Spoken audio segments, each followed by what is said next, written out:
এজেপিত যোগদান আজি ৰাজেন গোহাঁই আৰু বিজেপি ত্যাগ কৰি অসম জাতীয় পৰিষদত যোগদান ৰাজেন গোহাঁই পূৰ্বে বিজেপি ত্যাগ কৰিছিল ৰাজেন গোহাঁই আজি আনুষ্ঠানিকভাৱে এজেপিত যোগদান কৰে ৰাজেন গোহাঁয়ে বিজেপি ত্যাগ কৰি অসম জাতীয় পৰিষদত যোগদান ৰাজেন গোহাঁই আৰু কেদিনমান পূৰ্বে বিজেপি ত্যাগ কৰিছিল ৰাজেন গোহাঁয়ে জনাইছে মুহূৰ্তত এক গুৰুত্বপূৰ্ণ খবৰ এজেপিত যোগদান কৰে ৰাজেন গোহাঁই আজি আনুষ্ঠানিকভাৱে যোগদান কৰে এজেপিত ৰাজেন গোহাঁয়ে বিজেপি ত্যাগ কৰি অসম জাতীয় পৰিষদত যোগদান ৰাজেন গোহাঁই কেদিনমান পূৰ্বে বিজেপি ত্যাগ কৰিছিল ৰাজেন গোহাঁই আৰু 9 অক্টোবৰত বিজেপিৰ সকলো পদৰ পৰা পদত্যাগ কৰিছিল ৰাজেন গোহাঁই আৰু আজি এজেপিত যোগদান কৰে ৰাজেন গোহাঁই আৰু 9 অক্টোবৰত বিজেপিৰ সকলো পদৰ পৰা পদত্যাগ কৰিছিল ৰাজেন গোহাঁই আৰু নগাঁৱৰ 4বাৰৰ সাংসদ আছিল ৰাজেন গোহাঁই আজি আনুষ্ঠানিক যোগদান কৰিলে ৰাজেন গোহাঁই আৰু 9 অক্টোবৰত বিজেপিৰ সকলো পদৰ পৰা পদত্যাগ কৰিছিল ৰাজেন গোহাঁই আৰু লোক নিৰ্মাণ বিভাগৰ প্ৰেক্ষাগৃহত আজি যোগদান কাৰ্যসূচী অনুষ্ঠিত হৈছিল আৰু তাতে আজি এজেপিত যোগদান কৰে আনুষ্ঠানিকভাৱে ৰাজেন গোহাঁই আৰু নগাঁও সমষ্টিৰ জাতীয় পৰিষদৰ প্ৰাৰ্থী হ'ব পাৰে ৰাজেন গোহাঁই আৰু আজি আনুষ্ঠানিকভাৱে এজেপিত যোগদান কৰে ৰাজেন গোহাঁই আৰু বহমপুৰ সমষ্টিৰ পৰা জাতীয় পৰিষদৰ বিভাগৰ প্ৰেক্ষাগৃহত যোগদান কাৰ্যসূচী আছিল লুৰিণজ্যোতি গগৈ উপস্থিতি কৰে ৰাজেন গোহাঁয়ে এজেপিত আজি আনুষ্ঠানিকভাৱে আৰু নগাঁৱৰ 4বাৰৰ সাংসদ আছিল ৰাজেন গোহাঁই আৰু 9 অক্টোবৰত বিজেপিৰ পদৰ পৰা পদত্যাগ কৰিছিল ৰাজেন গোহাঁয়ে আজি এজেপিত আনুষ্ঠানিকভাৱে যোগদান কৰে ৰাজেন গোহাঁই আৰু বিজেপি ত্যাগ কৰি আজি আনুষ্ঠানিকভাৱে অসম জাতীয় পৰিষদত যোগদান কৰে ৰাজেন গোহাঁই আৰু কেইদিনমান পূৰ্বে অৰ্থাৎ 9 অক্টোবৰত বিজেপিৰ সকলো পদৰ পৰা পদত্যাগ কৰিছিল ৰাজেন গোহাঁই আৰু নগাঁও সমষ্টিৰ জাতীয় পৰিষদৰ প্ৰাৰ্থী হোৱাৰ সম্ভাৱনা আছে ৰাজেন গোহাঁই আৰু আজি দিছপুৰ লোক নিৰ্মাণ বিভাগৰ প্ৰেক্ষাগৃহত অনুষ্ঠিত হৈছিল যোগদান কাৰ্যসূচী লুৰিণজ্যোতি গগৈ উপস্থিতিত যোগদান কৰে এজেপিত যোগদান কৰে ৰাজেন গোহাঁই আৰু নগাঁৱৰ 4বাৰৰ সাংসদ আছিল ৰাজেন গোহাঁই আৰু 9 অক্টোবৰত বিজেপি সকলো পদৰ পৰা পদত্যাগ কৰিছিল ৰাজেন গোহাঁই আৰু আমি মুহূৰ্তত এই দৃশ্যাংশ দেখুৱাইছো আজি দিছপুৰ লোক নিৰ্মাণ বিভাগৰ প্ৰেক্ষাগৃহত অনুষ্ঠিত হৈছিল যোগদান কাৰ্যসূচী আৰু উপস্থিতিত আজি এজেপিত আনুষ্ঠানিকভাৱে যোগদান কৰে একালৰ বিজেপি নেতা ৰাজেন গোহাঁই আৰু 9 অক্টোবৰত বিজেপিৰ সকলো পদৰ পৰা পদত্যাগ কৰিছিল ৰাজেন গোহাঁই আৰু আজি আনুষ্ঠানিকভাৱে ৰাজেন গোহাঁয়ে যোগদান কৰে এজেপিত আৰু গেৰুৱা শিবিৰ এৰি এবাৰ লুৰিণক সংগ দিছে ৰাজেন গোহাঁই আৰু ৰাজেন গোহাঁই এইবাৰ নতুন ৰাজনৈতিক যাত্ৰা আৰু গেৰুৱা শিবিৰ এৰি এইবাৰ লুৰিণ গগৈক সংগ দিছে ৰাজেন গোহাঁই আৰু আজি আনুষ্ঠানিকভাৱে এজেপিত যোগদান কৰিছে ৰাজেন গোহাঁই আৰু দিছপুৰ লোক নিৰ্মাণ বিভাগৰ প্ৰেক্ষাগৃহত যোগদান কাৰ্যসূচী অনুষ্ঠিত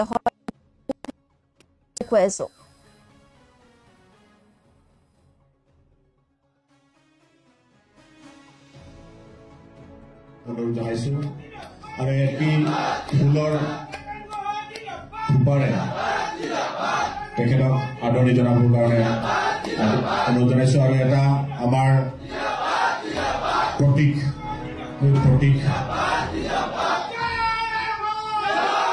তেখেতক আদৰণি জনাই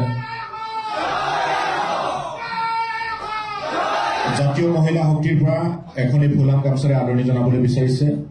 আৰু যুৱ শক্তিৰ পৰা তেখেতসকলক আমি আদৰণি জনাবলৈ কাৰণে ৰাজেন গোহাঁই ডাঙৰ আদৰণি জনাবৰ কাৰণে অনুৰোধ জনাইছো আৰু গুৱাহাটী চিটি কমিটি কামৰূপ মহানগৰ আমাৰ গিৰিণ তালুকদাৰ আছে গিৰিণ তালুকদাৰ সভাপতি ডাঙৰে তেখেতক এখনি ফুলাম গামোচাৰে ৰাজেন গোহাঁই ডাঙৰক আদৰণি জনাবলৈ কাৰণে আমি অনুৰোধ জনাইছো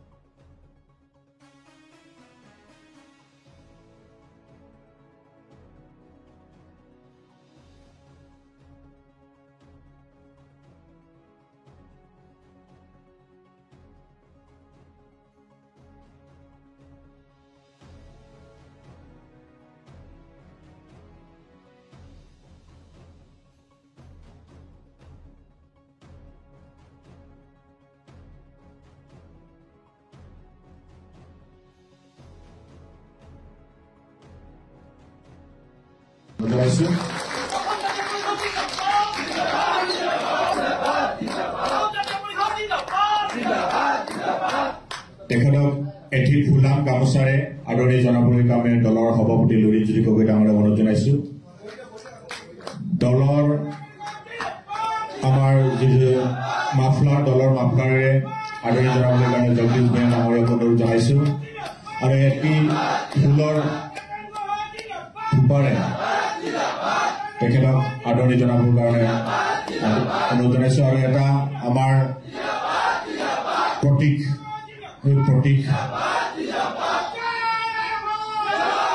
তেখেতক আদৰণি জনায়। জাতীয় মহিলা শক্তিৰ পৰা এখনি ফুলাম গামোচাৰে আদৰণি জনাবলৈ বিচাৰিছে। আৰু যুৱ শক্তিৰ পৰা তেখেতসকলক আমি আদৰণি জনাবলৈ কাৰণে ৰাজেন গোহাঁই ডাঙৰীয়াক আদৰণি জনাবৰ কাৰণে অনুৰোধ জনাইছো। আৰু গুৱাহাটী চিটি কমিটি কামৰূপ মহানগৰ আমাৰ গিৰিণ তালুকদাৰ আছে, গিৰিণ তালুকদাৰ সভাপতি ডাঙৰীয়া তেখেতক এখনি ফুলাম গামোচাৰে ৰাজেন গোহাঁই ডাঙৰীয়াক আদৰণি জনাবলৈ কাৰণে আমি অনুৰোধ জনাইছো।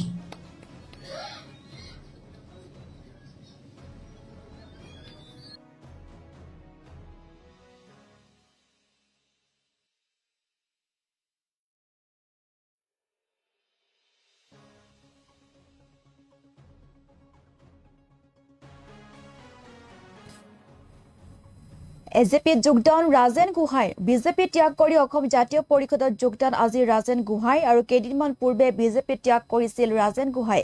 আজি আনুষ্ঠানিকভাৱে এজেপিত যোগদান কৰে ৰাজেন গোহাঁয়ে। আৰু ৰাজেন গোহাঁইৰ নতুন ৰাজনৈতিক যাত্ৰা আৰু গেৰুৱা শিবিৰ এৰি এইবাৰ লুৰিণক সংগ দিছে ৰাজেন গোহাঁই। আৰু আজি দিছপুৰ লোক নিৰ্মাণ বিভাগৰ অনুষ্ঠিত হৈছিল। আৰু লুৰিণজ্যোতি গগৈ আৰু জগদীশ ভূঞাৰ উপস্থিতিত এজেপিত আজি আনুষ্ঠানিকভাৱে যোগদান কৰে একালৰ বিজেপি নেতা ৰাজেন গোহাঁই। আৰু নগাঁও সমষ্টিৰ জাতীয় পৰিষদৰ প্ৰাৰ্থী হ'ব পাৰে এইবাৰ ৰাজেন গোহাঁই। আৰু 9 অক্টোবৰত বিজেপিৰ সকলো পদৰ পৰা পদত্যাগ কৰিছিল ৰাজেন গোহাঁয়ে। নগাঁৱৰ 4বাৰৰ সাংসদ আছিল ৰাজেন গোহাঁই। নগাঁও সমষ্টিৰ জাতীয় পৰিষদৰ প্ৰাৰ্থী হ'ব পাৰে ৰাজেন গোহাঁই। আৰু আজি দিছপুৰ লোক নিৰ্মাণ বিভাগৰ প্ৰেক্ষাগৃহত যোগদান কাৰ্যসূচী অনুষ্ঠিত হৈছিল। জগদীশ ভূঞা আৰু লুৰিণজ্যোতি গগৈ উপস্থিতিত আজি এজেপিত আনুষ্ঠানিকভাৱে যোগদান কৰে ৰাজেন গোহাঁয়ে। আৰু অসম জাতীয় পৰিষদত যোগদান কৰা প্ৰাক্ষণত সুধা কণ্ঠলৈ শ্ৰদ্ধাঞ্জলি জ্ঞাপন কৰে প্ৰাক্তন বিজেপি নেতা ৰাজেন গোহাঁয়ে। আৰু এইবাৰ বিজেপি ত্যাগ কৰি লুৰিণজ্যোতি গগৈ সংগ দিছে প্ৰাক্তন বিজেপি নেতা ৰাজেন গোহাঁয়ে। আজি আনুষ্ঠানিকভাৱে এজেপিত যোগদান কৰিছে প্ৰাক্তন বিজেপি নেতাগৰাকীয়ে। আৰু নগাঁৱৰ 4বাৰৰ সাংসদ আছিল ৰাজেন গোহাঁই। আৰু এইবাৰ নগাঁও সমষ্টিৰ জাতীয় পৰিষদৰ প্ৰাৰ্থী হোৱাৰ সম্ভাৱনা আছে। আৰু আজি দিছপুৰ লোক নিৰ্মাণ বিভাগৰ প্ৰেক্ষাগৃহত অনুষ্ঠিত হোৱা যোগদান কাৰ্যসূচীত আজি আনুষ্ঠানিকভাৱে যোগদান কৰে এজেপিত ৰাজেন গোহাঁয়ে।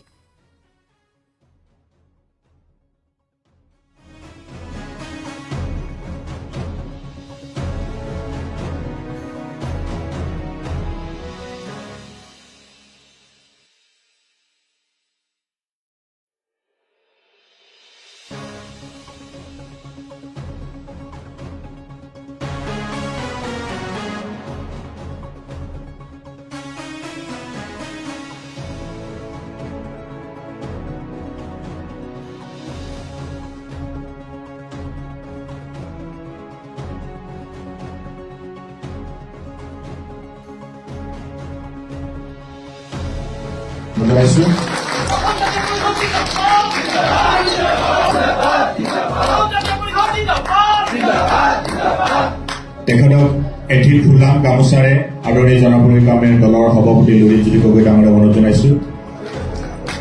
দলৰ আজি অসম জাতীয় পৰিষদৰ যোগদান কাৰ্যসূচী উপস্থিত থকা অসম জাতীয় পৰিষদৰ সভাপতি মাননীয় লুৰিণজ্যোতি গগৈ ডাঙৰীয়া, লগতে আমাৰ জাতীয় পৰিষদৰ সাধাৰণ সম্পাদক জগদীশ ভূঞা ডাঙৰীয়া, ছোৱালীৰ নাম টাইটেলটো পাহৰি গৈছিলোঁ, ভূঞা ডাঙৰীয়া। ইপিনে আমাৰ উপসভাপতিদ্বয় শমশেৰ সিং ডাঙৰীয়া, চিকেতা চৌধুৰী আছে, তেখেতসকল কদম ফুকন আৰু তেখেতৰ তাকো অনলাইন চলতে আছে মই চিঠি পাওঁ তেখেতক চিকে দাস আৰু আমাৰ হেৰি কি বুলি কয় আমাৰ ৰাজকুমাৰ চেতিয়া ডাঙৰীয়া প্ৰমুখে কমল নাৰায়ণ চৌধুৰী ডাঙৰীয়া তেখেতক মই বহুত আগৰ পৰাই জানো আৰু কিয়নো মোৰ চচুৰবাৰী পাঁচপিনৰ ঘৰটোৱে তেখেতৰ আৰু সিদ্ধাৰ্থ শৰ্মা ডাঙৰীয়া প্ৰমুখে আজি এই উপস্থিত যোগদান সভাত উপস্থিত থকা মোৰ সমূহ অসম জাতীয় পৰিষদৰ কাৰ্যকৰ্তাসকল বিষয়ববীয়াসকল আৰু বিভিন্ন সংগঠনৰ বিভিন্ন মুৰব্বীসকল সদস্যসকল আৰু আজি এই সভাত উপস্থিত থকা সাংবাদিক বন্ধুসকল ইতিমধ্যে বহুতখিনি মানুহ আহি পোৱা নাই তাকে মনটো অকণমান খুদনি লাগি আছে কিয় আহি পোৱা নাই খং উঠে সময়মতে কিয় আহি নাপাওঁ চব কোৱাৰ পাছতো তেনেকুৱা কিছুমান অলপ পাজিল হৈ আছে যি কি নহওক যিহেতুকে মই যোগদান কৰিছোঁ আজি কৰি মোৰ আজিৰ পৰা এইটো দায়িত্ব বুলি মই ভাবোঁ যি দলতেই নাথাকোঁ মই যি দলতে যি কামেই নকৰোঁ মই যিকোনো কামেই খুব চিনচিয়াৰলি কৰোঁ ডেডিকেটেডলি কৰোঁ এইটো মোৰ এখন স্বভাৱ আৰু চৰিত্ৰ মই ফাংফুং কৰিব নাজানো এতিয়া যিখিনি মোৰ লগত আহিছে তাৰে কিছুমানটো বৰ ডেডিকেটেড আছে দুই এটা ফাংফুঙো আছে সেইকাৰণে খেলি মেলিটো হৈছে এইটোৱে মোক অশান্তি কৰি ৰাখিছে আৰু মূৰত খংটো উঠি উঠি গৈ আছে এই খঙে গৈ কেতিয়া কি ৰূপ ধাৰণ কৰে ক'ব নোৱাৰোঁ ইয়াৰ পাছত গৈ পেলাই যি নহওক আজি আমি এটা পবিত্ৰ দিন আজি আমাৰ অসমৰ এজন মহান শিল্পী ভূপেন হাজৰিকা ডাঙৰীয়া তেখেতৰ আজি মৃত্যু তিথি গুৰু নানকজীৰ আজি জন্মতিথি আৰু আজি আমাৰ হিন্দু শাস্ত্ৰৰ আজি এটা পবিত্ৰ দিন ৰাস উৎসৱ ৰাস পূৰ্ণিমা এনেকুৱা বহুতকেইটা ভাল দিন আছে বুলি ভাবি আজি ভাল দিনটোত যোগদান কৰিবলৈ আহিছোঁ কিয়নো যিকোনো আমাৰ মানুহে যিকোনো এটা নতুন কাম কৰাৰ আগতে কিছু চাই চিতি লোৱাটো ভাল বা লয় মই সেই হিচাপে দুই চাৰি বন্ধুৱে ক'লে যে আজিৰ দিনটোৱে ভাল হ'ব সেই হিচাপে আমি যোগদান কৰিলোঁ যি নহওক আজি কথা হ'ল কি মই এটা ৰাষ্ট্ৰীয় দলত আছিলোঁ যিটো ৰাষ্ট্ৰীয় দলত মই 40 বছৰ অধিক কাল আছিলোঁ আজি প্ৰশ্ন হয় যে ৰাষ্ট্ৰীয় দলটো 40 বছৰ পাছত থকাৰ পাছত এটা মানে আঞ্চলিক দললৈ কিয় আহিলে আৰু যিটো আঞ্চলিক দলত এজন কোনো নিৰ্বাচিত প্ৰতিনিধিও নাই তেনেকুৱা এটা প্ৰশ্ন সাধাৰণতে মানুহৰ মনলৈ আহে সাধাৰণতে মানুহ সদায় ৰাজনীতিত যিটো দলত জয় জয়কাৰ চলি আছে গৈয়ে বাঢ়িছে আৰু মানুহ দলটোৰ প্ৰতি ধাৱমান হৈছে তেতিয়া যোগদান পৰ্বটো ঢৌ উঠে কিন্তু মই আজি ইয়াত কিয় আহিছোঁ এইটো এটা কথা প্ৰশ্ন এটা আহিছে আৰু মই 40 বছৰতকৈ অধিক কালে হ'ব চাগে এটা সম্পৰ্ক থকা দলৰ পৰা কিয় ওলাই এনেকুৱা বহুত প্ৰশ্ন আছে আৰু মোৰ মনতো বহুত প্ৰশ্নই খুন্দি আহিছে যে মই ৰাষ্ট্ৰীয় দল কৰিছিলোঁ কিয় আৰু তাৰপৰা কি পালোঁ কি নাপালোঁ মোৰ ব্যক্তিগতটো পোৱা নোপোৱাটো কোনোবাই কিতাপ কৈছেও যে ৰাজেশ বাইদেউ বহুত পালে 4বাৰকৈ সাংসদ হ'ল মন্ত্ৰীও হ'ল চাওক মই 4বাৰকৈ সাংসদ হৈছোঁ কোনোবাই মোক সাংসদ বনাই দিয়া নাই আৰু কাৰোবাৰ দয়া বা কৃপাটো মই বনা নাই দল নিজে বনাইছিলোঁ সংগঠন কৰিছিলোঁ য'ত যেতিয়া আমাৰ দলৰ কোনো এটা নিৰ্বাচিত প্ৰতিনিধি নাছিলে পঞ্চায়ততো নাছিলে MLAও নাছিলে তেতিয়াও মই চাৰিপিনীয়া কংগ্ৰেছৰ জয় জয়কাৰ তেতিয়াও জিকিবলৈ সক্ষম হৈছিলোঁ এইটো আছিল দলটোৰ আদৰ্শ দলটোৰ আদৰ্শ ভাল বুলি ভাবি বহু মানুহে হয়তো ভোট দি আগুৱাই লৈ গৈছিলে আৰু বেছিভাগ সময় আমি বিৰোধীতে থাকিলোঁ তাৰপিছত যেনিবা বাজপেয়ীজীৰ দিনত অলপ পাইছিলোঁ তেখেতৰ চৰকাৰৰ দিনত আৰু এইপিনে ইয়াত পাইছিলোঁ আমাৰ মোদীজীৰ দিনত বা যি নহওক এইখিনি পালোঁ মই কিন্তু মোৰ পোৱাটো তেওঁলোকে বহুত দেখা পাইছিল কিন্তু আমি যদি অন্যসকলে ইতিহাস চাওঁ ৰাজনৈতিক ইতিহাস তেওঁলোকৰতো ক্ষুধা শেষেই নহয় কিন্তু মই আজি ক্ষুধা পূৰাবলৈ অহা নাই মোৰ ৰাজনৈতিক অভিলাষ বা মানে কি বুলি কয় মানে মোৰ উচ্চাকাংক্ষা পূৰণ কৰিবলৈ ইয়াত অহা নাই মই এটা আদৰ্শৰ প্ৰতি সন্মতি জনাইহে আহিছোঁ ইয়ালৈ সেই হিচাপে মোৰ যোগদানটোৱে মোক হয়তো বহুত কথাতে মোক প্ৰশ্ন কৰাইছে মই নিজৰ মাজত বহুবাৰ ইয়াত বিশ্লেষণ কৰিছোঁ আৰু তেতিয়া মই ভাবিছিলোঁ যে আমাৰ অসম গণ পৰিষদ আমাৰ সকলোৱে বৰ প্ৰিয় এটা ৰাজনৈতিক দল আছিল মানে আঞ্চলিক দল কিন্তু সেই আঞ্চলিক দলটোৱে বিপথগামী হোৱাৰ কাৰণে বহুতৰ তেওঁলোকৰ প্ৰতি যি আদৰ সন্মান আছিল স্নেহ আছিল লাহে লাহে কমিব ধৰিলে আৰু তাৰ পাছত মই ভাবিলোঁ যে মই দেখিলোঁ অসমৰ সমস্যাটো লৈ আটাইতকৈ ডাঙৰ সমস্যাটো লৈ সমাধান ৰাজনৈতিক শক্তিৰ অবিহনে এইটো সমস্যা সমাধান কৰিব নোৱাৰে তাৰপিছত ভাবিলোঁ যে যিটো দলৰ দ্বাৰা আমাৰ এই সমস্যাবিলাক সমাধান হৈছে সেইটো দলৰ পৰাতো আশা কৰিব নোৱাৰোঁ তেতিয়া অকণমান এইপিনে চকু পৰিলে কিছুমান আমাৰ সমস্যাৰ লগত অকণমান ক্লাছ হোৱা নিচিনা যিয়ে নহওক মই সেইপিনে আগবাঢ়ি গৈছিলোঁ আৰু তাক প্ৰতিষ্ঠা কৰাৰ কাৰণে বহুত চেষ্টা কৰিছোঁ আৰু বহুত কষ্ট কৰিছোঁ বহুত ত্যাগ কৰিছোঁ তাৰ বিনিময়ত এটা সময়ত সকলোৰে সহযোগত প্ৰতিষ্ঠা হ'ল কিন্তু তাৰ পাছত দেখা পালোঁ যে মানে আজিও মই ক'ম যে মই এইটো দলত যোগদান কৰিবলৈ আহিছোঁ কিন্তু এইটো ভয় নাখাব যে মই মোৰ মানুহখিনিক আগভাগ দিলে যে মই থাকিম বা এনেকুৱা কণ্ডিশ্যন মই একো দিয়া নাই তেওঁলোকক আমাৰ কথা হ'ল কি আমি সকলোৱে মিলিজুলি থাকিব লাগিব মিলিয়ে কাম কৰিব লাগিব মই দেখিছোঁ ক'ৰবাত আমাৰ জিলা কমিটি আছে হৈছে তেওঁলোক আহিছেও তেতিয়া মই ভাবিছোঁ আৰে তো একেবাৰে নাই বুলিতো ক'ব নোৱাৰে সংগঠনটোতো ক'ৰবাত আছেও জন্ম লৈছে আৰু তেওঁলোক আহিছে তেতিয়া মোৰ মনলৈ প্ৰশ্ন আহিছে যে আমাৰ লগত যিসকল আহিছে তেওঁলোকক সকলোকে মিলাই কৰি আমি আকৌ এখন হয়তো কম্পিটিশ্যন ক'ৰবাত বনাব লাগিব কিয়নো কিছুমান কৰ্মী বৰ ডাঙৰ হেৰি থাকে কেপাচিটি থাকে তেওঁলোকে এটা কৰ্মীয়ে বহুত ডাঙৰ এলেকা কভাৰ কৰি পেলাই তেওঁলোকে সংগঠন বনাব পাৰে যি নহওক এতিয়া আমাৰ কথা হ'ল কি আমি এই যে মই ৰাষ্ট্ৰীয় দলটোৰ বহুত বিসংগতি দেখা পালোঁ যি সব বিসংগতি মই আজি ইয়াত ক'লে বহুত দীঘলীয়া হ'ব যি কি নহওক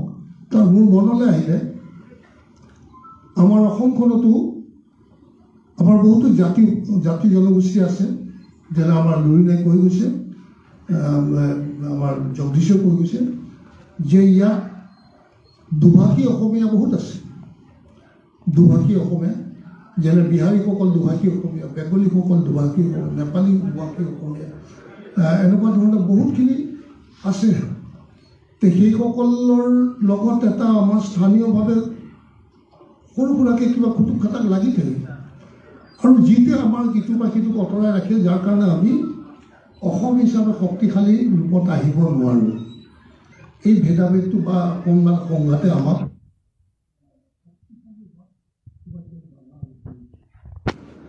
মই ভাবিলোঁ যে আমি যদি ৰাষ্ট্ৰীয় দলৰ আমব্ৰেলাৰ তলত যদি আমি সকলো জাতি জনগোষ্ঠী এক হ'ব পাৰোঁ যেনে আজি বিজেপিত বঙালী বিহাৰী মাৰোৱাৰী নেপালী চবটো এক হৈ গৈছে তেন্তে কোনো কোৱা নাই যে বঙালী বিহাৰী মাৰোৱাৰী এইটো কোনো কোৱা নাই কিন্তু আঞ্চলিক দলত যেন অকণমান ক'ৰবাত বাধাই আছে নে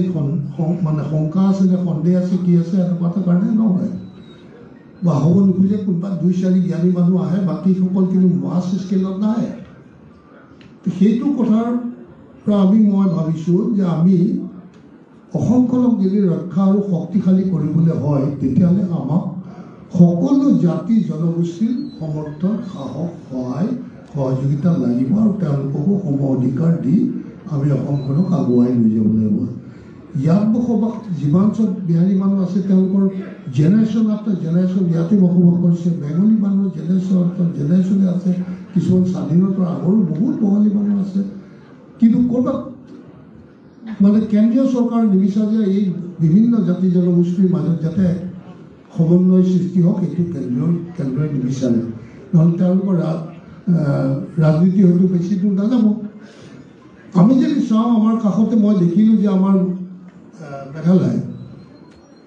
মেঘালয় প্ৰধান ছাৰ বাহিৰে মোৰ লগত কথা পাতিছে, তেওঁলোকে এটা পৰিকল্পনা কৰি আছে। তাৰপিছত কথা পাতি মোক ক'লে যে মানে মই ৰিজনৰ কথা যেতিয়া কৈছিলোঁ, তেওঁ ক'লে মই চোৱা তোমাৰ দলটো ইয়াত আনি পেলাই মই কোনো ইম্পেক্ট দিয়াব নোৱাৰিম, কিন্তু ৰিজনেলিজমটোক তুমি প্ৰমোট কৰা, যিটো ৰিজন কৰে বোলে মই সেইটো বুজি পাইছোঁ, মই সহায় কৰিম, আমি এটা চিন্তা চৰ্চা কৰি আছোঁ। তাৰপিছত নাগালেণ্ডৰ এজন MLA ফোন কৰিলে, মণিপুৰৰ কৰিলে। আজি মণিপুৰত ৰাষ্ট্ৰীয় দল, তাত কিন্তু ভয়ংকৰ এক পৰিৱেশ হৈ আছে, তাত এতিয়া শান্তি আনিব পৰা নাছিল। যিটো পুৰুষীয়া বুলি নহ'ব, কিন্তু তেওঁলোকৰ সৰু সৰু মিডল ক্লাছ আছিল, যিটো ইমান উগ্ৰ হোৱাকৈ নাছিলে কুকি আৰু মেথি। আজিতো এইটো ভয়ংকৰ ৰূপ ধাৰণ কৰিলে। আজি মই যিটো শুনিছোঁ, আৰ্মি চাৰ্ভিচ চবে চকুৰ আগতে কোনোবাই যদি মৰণাস্ত্ৰ লৈ গুলীয়াগুলি কৰিছে, একো নকয়, থাকে মনে থাকে, কিন্তু তেহেঁতৰ নিজৰ ছেফটিটো চাইছে। গতিকে সকলোবিলাক চাই চিতি মই মিজোৰাম শান্তিত আছে, ধুনীয়া, আৰু অন্যান্য বহু ৰাজ্যত আজি আঞ্চলিক দল আছে। আৰু মইতো দেখিছোঁ চাউথতো বিজেপিক এণ্ট্ৰিয়ে দিয়া নাই এতিয়ালৈকে, কিন্তু চাউথটো বহুত কনচিয়াছ। চাউথত মেজৰিটি পপুলেশ্যন হ'ল OBC, আৰু তাৰ OBC-সকল ইমানে ষ্ট্ৰং ভাবিব নোৱাৰিব। মই যেতিয়া OBC পাৰ্লিয়ামেণ্টাৰী কমিটিৰ চেয়াৰমেন আছিলোঁ, তেতিয়া ভগৱানৰ নিচিনা পূজা আৰু বিৰাট ভাল পায়, বিৰাট আদৰ সাদৰ কৰে, বিৰাট নিমন্ত্ৰণ মানে বহুত বাৰ মানে মাতিয়ে থাকে, আহিও থাকে। এতিয়া কথা হ'ল কি, সেই চব কিন্তু আমাৰ অসমখনতো আমি দেখিলোঁ। আৰু ৰাষ্ট্ৰীয় দল হ'লে আমি আমাৰ অসমখন দিল্লীৰ হাতত গতাই দিয়া হয়। দিল্লীৰ হাতত যেতিয়া ৰাষ্ট্ৰীয় দলৰ চৰকাৰ ইয়াত হ'ব, দিল্লীয়ে ভাবে যে এইখন ৰাজ্য আমাৰ, আৰু তেওঁলোকৰ পৰিকল্পনা মতে তেওঁলোকে ঠিক তেনেকৈ তেওঁলোকৰ ব্যৱসায়ীসকল পঠায়, ইণ্ডাষ্ট্ৰিয়েলিষ্টক পঠায়, আৰু ইয়াৰ পৰা কিন্তু দিল্লীৰ পৰা যি ক'ব আমাৰ চিফ মিনিষ্টাৰ তাক মানিবলৈ বাধ্য হয়, যিহেতুকে তেওঁ নামানিলে তেওঁৰ গাদীও নাথাকিব। গতিকে এনেকুৱা বহুত ধৰণৰ কথা থাকে। গতিকে আমাৰ হাতত গৈ পেলাই আমাৰ ইয়াৰ সম্পদৰাজিৰ ওপৰত আমাৰ স্থূল মানুহৰ অধিকাৰ নাইকিয়া নিচিনা হৈ যায় লাহে লাহে। মই এটা উদাহৰণ দিব খুজিছোঁ। মই অনুভৱ কৰোঁ যে এটা সৰু কথাৰ পৰা আপুনি কিমান গভীৰভাৱে আমাক আঘাত কৰি আছে এই ৰাষ্ট্ৰীয় দলৰ চৰকাৰখনে, তাকে মই ক'ব খুজিছোঁ। এইটো কোনো ভবা নাই বা বুজা নাই। এজন মই তাক যাক চিনি পাওঁ, তেওঁৰ নাম আছিল RS গান্ধী। আপোনালোকেও চিনি পায়, বহুতে জানে। তেওঁ বহুত ডাঙৰ ডাঙৰ কেলেংকাৰীত, বেম্বক কেলেংকাৰীত আছিল, আমাৰ এই কি বুলি কয় জাগিৰ পেপাৰ মিলত হেৰিত আছে কেলেংকাৰী। এদিন মোৰ ওচৰলৈ গ'ল, পীযুষ হাজৰিকাক লগত লৈ আহি ক'লে যে তেওঁ কোৱাৰী এটা খুলিব খুজিছে, গতিকে এইটোৰ কাৰণে অকণমান হেৰি কৰি দিব লাগে, এনভাইৰনমেণ্টত তাৰমানে এনভাইৰনমেণ্ট মিনিষ্ট্ৰীত তেওঁলোকে হেৰিটো পোৱা নাছিল কাৰণে মোক ক'লে যে আপুনি অলপ কৈ দিব লাগে। মই কৈ দিলোঁ। কৈ দিয়াৰ পাছত তেওঁ হ'লো, হোৱাৰ পাছত মই ভবা নাই তেওঁ হ'ল কৰি আছে, কিন্তু লাহে লাহে মই দেখিলোঁ জাগিৰত হেৰিটো কৰাৰ পাছত, কোৱাৰীটো তেওঁ চলাৰ পাছত ডাঙৰ ডাঙৰ ডাম্পাৰ ৰেগুলাৰ যায়। কিন্তু তাৰপিছত দেখিলোঁ মৰিগাঁও চৰিগাঁৱৰ আশে পাশে যিমান ক্ৰাছাৰ আছিল নহয়, ষ্ট'ন ক্ৰাছাৰ, চব ক্ৰাছাৰ বন্ধ হৈ গ'ল। এখন এখনকৈ চব বন্ধ কৰি দিলে, কোনো চলাব পৰা নাই, দিয়া নাই। তাৰপিছত তেওঁ আৰু এটা ব্ৰাঞ্চ খুলিলে আমনি সেইপিনে আগলে কাৰ্বি আংলঙৰ ওচৰত খুলি পেলাই, তাতো যিমান চব দেখা পালোঁ আমি, তাতো চব ষ্ট'ন ক্ৰাছাৰ হেৰি ফেক্টৰী বন্ধ হৈ গ'ল। আনকি আটাইতকৈ দুখ লগা কথা, আমাৰ কেশৱ মহন্ত ডাঙৰীয়াৰ নিজৰ ভাতৃ, তাৰ ষ্ট'ন ক্ৰাছাৰ এটা আছিলে, তাৰতো মাজতে কেইদিনমানৰ কাৰণে খুলি দিছে আৰু কৈ দিছিলে যে তুমি 1 বছৰৰ কাৰণে তোমাৰ ষ্টক বনাই লোৱা, আৰু তাৰপিছত তোমাৰ হেৰি বন্ধ কৰি দিম। সি ক'ত পাৰিব, সি 15 দিনমান সময় দিছে, 15 দিনত যিখিনি বনাই বেচিলে, তাৰপিছত তাৰটো বন্ধ কৰিলে। আৰু সেইজন কেশৱ মহন্ত কিন্তু ভাৰতীয় জনতা পাৰ্টী চৰকাৰৰ অংশীদাৰী এক ৰাজনৈতিক দল। কি ভয়ংকৰ চলিছে। যে এনেকৈ হ'লে যদি আমাৰ ল'ৰা ছোৱালী যদি এটা কাম কৰি খোৱাৰ অধিকাৰ নাই, সেই দিল্লীৰ পৰা আহি যদি এটা পঞ্জাবী যদি দপদপাই থাকে ইয়াত, মোৰ ইয়াৰ লোকেল শামশেৰ সিঙে দপদপালে মোৰ আপত্তি নাছিল, নহয় জানো শামশেৰ সিং? হা, তাতে আমাৰ অসমীয়া পঞ্জাবী। কিন্তু এই দিল্লীৰ পৰা আহি আজি ৰাষ্ট্ৰীয় দলৰ ক্ষেত্ৰতে এইটো সম্ভৱ হৈছে, কিন্তু আঞ্চলিক দল হ'লে কেতিয়াও এইটো সম্ভৱ নহ'লহেঁতেন বা কোনো ইমান সাহস নকৰিলেহেঁতেন। আৰু আঞ্চলিক দল হ'লে এই অঞ্চলটোত যিমান ৰিচোৰ্চেছ আছে,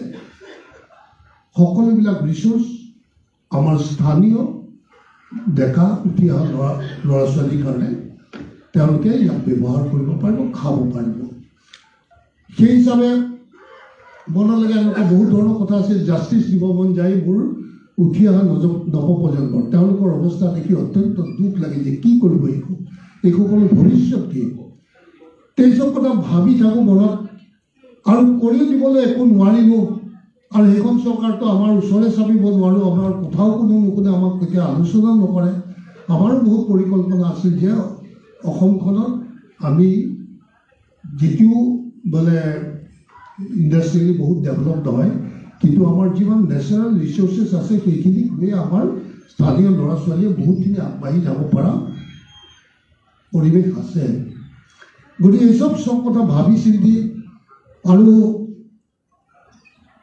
তেওঁলোকৰ যিটো মানসিকতাৰ আজি মানে কি ৰাজতন্ত্ৰ চলাইছে বুলি ক'ব লাগিব। গণতন্ত্ৰটো নহয়, ৰাজতন্ত্ৰ চলাইছে। কোনোবাই কিবা এটা ক'লে জেলত ভৰাই দিয়ে, ভৰাই দিয়ে। আৰু মোৰ মনলৈ এইটো আহিছে যে অসমৰ ৰাইজে বিকল্পৰ সন্ধানত আছে, ভাৰতীয় জনতা পাৰ্টীৰ বিকল্পৰ সন্ধানত আছে। তো ভাবিলোঁ যে বিকল্পৰ সন্ধান আমি নিশ্চয় দিব লাগিব, কিন্তু অসম গণ পৰিষদে যিটো স্থিতি লৈছে সেইটো স্থিতিত তেওঁলোকক অসমৰ ৰাইজে বিকল্প ৰাজনৈতিক দল বুলি নাভাবে। গতিকে মই নুৰিহঁতৰ লগত মোৰ বহুত আগৰ পৰাই চিনাকি মানে মই তেওঁলোকে দল খোলাৰ পাছতে তেওঁলোকৰ সম্পৰ্কত আহিছিলোঁ। মই জগদীশৰ লগতো কথা পাতিছিলোঁ আৰু তেতিয়াও কৈছিলোঁ মই তেওঁলোকক যে তোমালোকৰ আঞ্চলিক ইছ্যু কি, আঞ্চলিক ইছ্যু এটা তোমালোকে লোৱা। তেতিয়া মই মহাপুৰুষ শংকৰদেৱৰ কথা কৈছিলোঁ যে তেখেত বিপদত আছে, তেখেতৰ সংস্কাৰ, তেখেতে সৃষ্টি কৰা সম্পদৰাজি আজি বিপদত আছে, তাক যে কোনোবাই একদম নিষেধ কৰাৰ এক পৰিকল্পনা কৰিছে, তাক ৰক্ষা কৰা তোমালোকে দায়িত্ব লোৱা। আৰু হিচাপে তেওঁলোকে লৈছিলোঁ আৰু তেওঁলোকে আগবাঢ়িছিলে। গতিকে আমাৰ বহুত কিছু আছে, আমাৰ যিমানবিলাক আছে অসমত আমি একচুৱেলি যদি তাক খুব অৰ্গেনাইজ হৈ যদি আমি লৈ যাব পাৰোঁ, ছিষ্টেমেটিকেলি যদি লৈ যাব পাৰোঁ, মই ভাবোঁ বহুত সমস্যাৰ সমাধান কৰিব পাৰি। আৰু এটা কথা আমি কৈ আছোঁ, এই যে বিদেশী সমস্যা, আপোনালোকৰ মনে লাগেনে কেতিয়াবা যে বিদেশী সমস্যাই ভাৰতবৰ্ষত সমাধান হ'ব? মোৰ মনে কিন্তু নকয়। আজি কিমান বছৰ হৈ গ'ল? 79 পৰা 6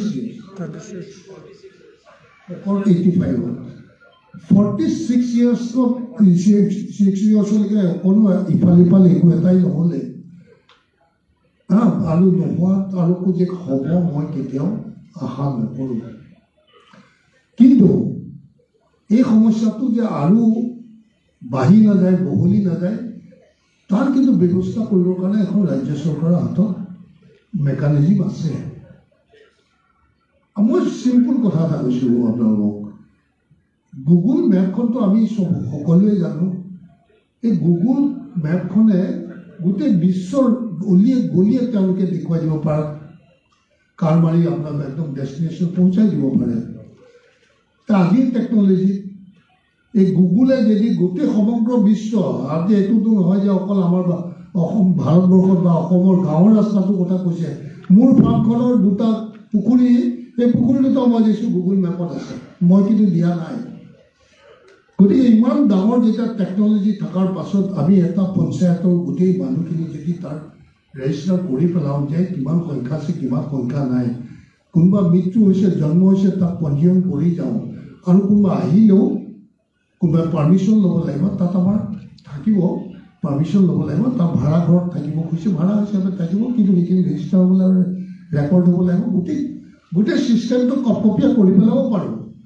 যে কোনোবা আহি আছে আহিলে ধৰা পৰিব আহিব পাৰে